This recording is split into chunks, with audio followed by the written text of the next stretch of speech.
This is Barbara Lewis, Rudolph's big sister, reading the first edition of Rudolph the Red-Nosed Reindeer, published originally December 25th, 1939. 'Twas the day before Christmas, and all through the hills the reindeer were playing, enjoying the spills of skating and coasting and climbing the willows and hopscotch and leapfrog, protected by pillows, while every so often they'd stop to call names at one little deer not allowed in their games. "Ha, ha, look at Rudolph, his nose is a sight. It's red as a beet, twice as big, twice as bright." While Rudolph just wept. What else could he do? He knew that the things they were saying were true. Where most reindeers' noses are brownish and tiny, poor Rudolph's was red, very large and quite shiny. In daylight it dazzled, the picture shows that. At nighttime it glowed like the eyes of a cat, and putting dirt on it just made it look muddy. Oh boy, was he mad when they nicknamed him Ruddy. Although he was lonesome, he always was good, obeying his parents as good reindeer should. That's why, on this day, Rudolph almost felt playful. He hoped that from Santa, soon driving his sleigh full of presents and candy and dollies and toys for good little animals, good girls and boys, he'd get just as much, and this is what pleased him, as the happier, handsomer reindeer who teased him. So, as night and a fog hid the world like a hood, he went to bed hopeful. He knew he'd been good. While way, way up north on this same foggy night, old Santa was packing his sleigh for its flight. "This fog," he exclaimed, "will be hard to get through." He shook his round head, and his tummy shook too. "Without any stars or a moon as our compass, this extra dark night is quite likely to swamp us. To keep from collision, we'll have to fly slow. To keep our direction, we'll have to fly low. We'll steer by the street lamps and houses tonight, in order to finish before it gets light. Just think how the boys and girls' faith would be shaken if we didn't reach 'em before they awaken. Come Dasher, come Dancer, come Prancer and Vixen, come Comet, come Cupid, come Donder and Blitzen. Be quick with your suppers, get hitched in a hurry. You too will find fog a delay and a worry." And Santa was right, as he usually is. The fog was as thick as a soda's white fizz. Just not getting lost needed all Santa's skill, with street signs and numbers more difficult still. He tangled in treetops again and again, and barely missed hitting a tri-motored plane. He still made good speed, with much twisting and turning, as long as the street lamps and house lights were burning. At each house, first noting the people who lived there, he'd quickly select the right presents to give there. By midnight, however, the last light had fled, for even big people have then gone to bed. Because it might wake them, a match was denied him. Oh my, how he wished for just one star to guide him. Through dark streets and houses, old Santa fared poorly. He now picked the presents more slowly, less surely. He really was worried, for what would he do if folks started waking before he was through? The air was still foggy, the night dark and drear, when Santa arrived at the home of the deer. A ledge that he tripped on while seeking the chimney gave Santa a spill and a painfully skinned knee. The room he came down in was blacker than ink. He went for a chair and then found it a sink. The first reindeer bedroom was so very black, he tripped on the rug and fell flat on his back. So dark that he had to move close to the bed and squint very hard at the sleeping deer's head before he could choose the right kind of a toy, a doll for a girl or a train for a boy. But all this took time and filled Santa with gloom, while slowly he groped toward the next reindeer's room. The door he'd just opened, when to his surprise a dim but quite definite light met his eyes. The lamp wasn't burning. The glow came instead from something that lay at the head of the bed. And there lay, but wait now, what would you suppose? The glowing, you've guessed it, was Rudolph's red nose.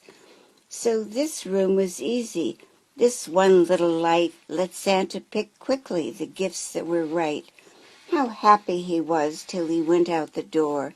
The rest of the house was as black as before, so black that it made every step a dark mystery. And then came the greatest idea in all history. He went back to Rudolph and started to shake him, of course, very gently in order to wake him. And Rudolph could scarcely believe his own eyes. You just can imagine his joy and surprise at seeing who stood there, so real and so near, while telling the tale we've already told here. Poor Santa's sad tale of distress and delay, the fog and the darkness and losing the way, the horrible fear that some children might waken before his complete Christmas trip had been taken. And you, he told Rudolph, may yet save the day. Your wonderful forehead may yet pave the way for a wonderful triumph. It actually might. Old Santa, you notice, was extra polite to Rudolph regarding his wonderful forehead. To call it a big shiny nose would sound horrid. I need you, said Santa, to help me tonight, to lead all my deer on the rest of our flight. And Rudolph broke out into such a big grin, it almost connected his ears and his chin. A note for his folks, he dashed off in a hurry. I've gone to help Santa, he wrote. Do not worry. Said Santa, my sleigh I'll bring down to the lawn. You'd stick in the chimney, and flash, she was gone. So Rudolph pranced out through the door, very gay, and took his proud place at the head of the sleigh. The rest of the night, well, what would you guess?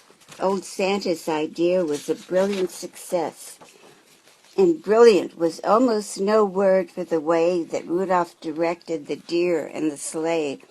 In spite of the fog, they flew quickly and low, and made such good use of the wonderful glow from Rudolph's forehead at each intersection that not even once did they lose their direction. While as for the houses and streets with a sign on them, they merely flew close so that Rudolph could shine on them, to tell who lived where and just what to give whom. They'd fly by each window and peek in the room. Old Santa knew always which children were good and minded their parents and ate as they should. So Santa selected the gift that was right, while Rudolph's forehead gave just enough light. It all went so fast that before it was day, the very last present was given away. The very last stocking was filled to the top, just as the sun was preparing to pop.